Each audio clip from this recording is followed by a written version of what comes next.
Hi, my name's Dave. I'm the Curriculum Manager of Electrical Installation over at Warrington and Vale College. I'm Nick, I'm one of the lecturers in electrical installation. Well, Warrington and Vale College is a quite established college now. We've been going for quite a number of years, and we've gone for a lot of lecturers and people with loads of industry experience that can really give the students that hands-on experience and that real world knowledge that they're craving, and that they can really understand the workplace. So every one of our lecturers, such as Nick, is really engaged, really passionate about the trade and wants to create a better future. And that can only start with our students. Don't need alternating current. So we're using a lot of DC, but now we're also installing car charging points. We've got solar panels, all drawing in DC, but we then convert that into alternating current from the solar panels. But if there was a fault on something with a DC circuit, we send it through And what it'll do, it'll go through the sequence now, writing it down and thinking at what point am I at now for my RCD testing.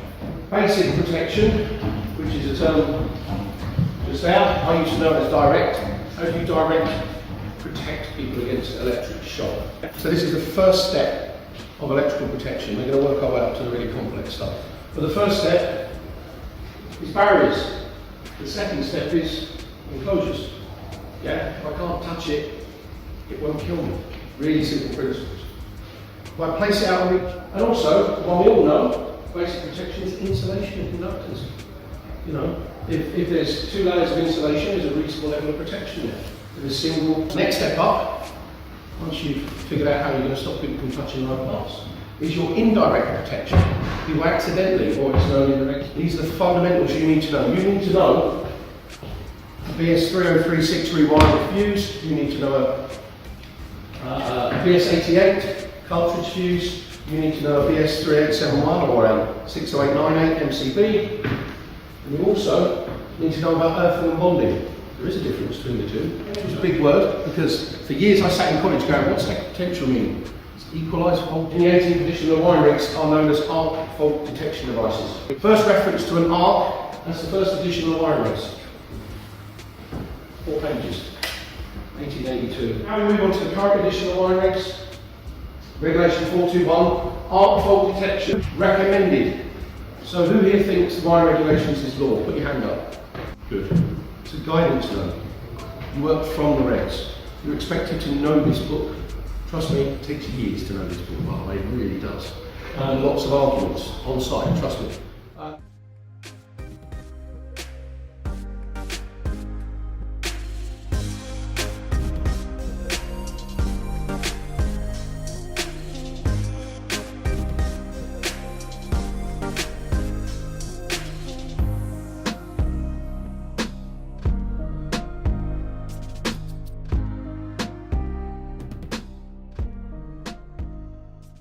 Start again, right? So what do you think about the emerging technologies in the electrotechnical sector? That's a great question. In our industry, it's fast growing. There's loads of different concepts coming out, loads of different equipment.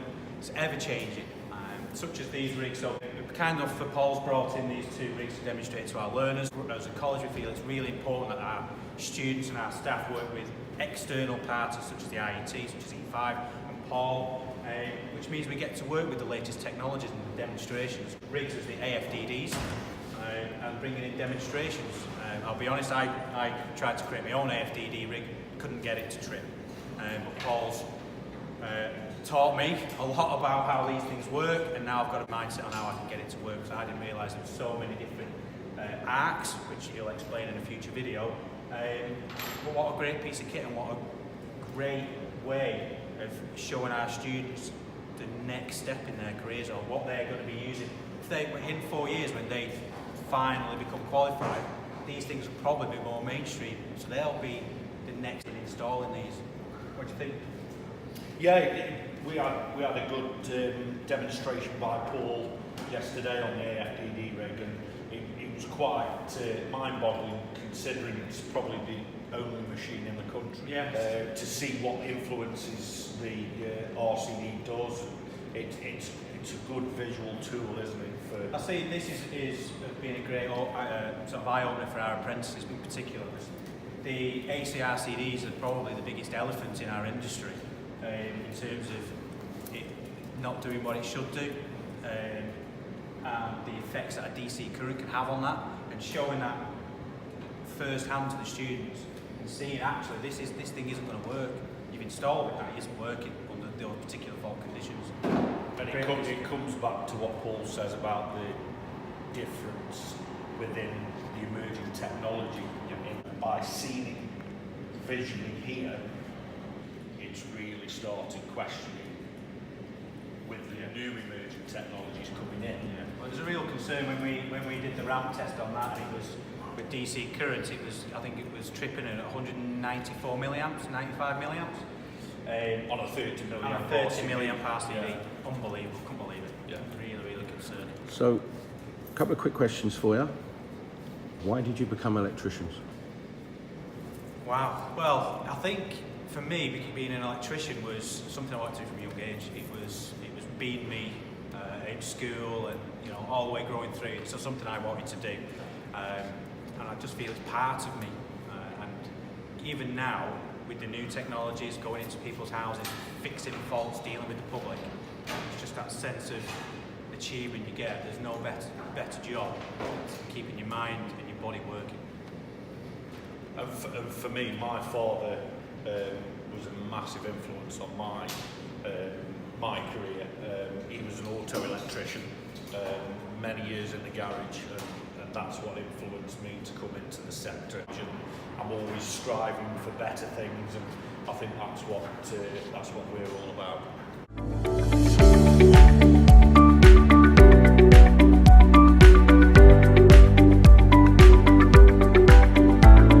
Nick, what do you think about the emerging technologies in the electrical industry?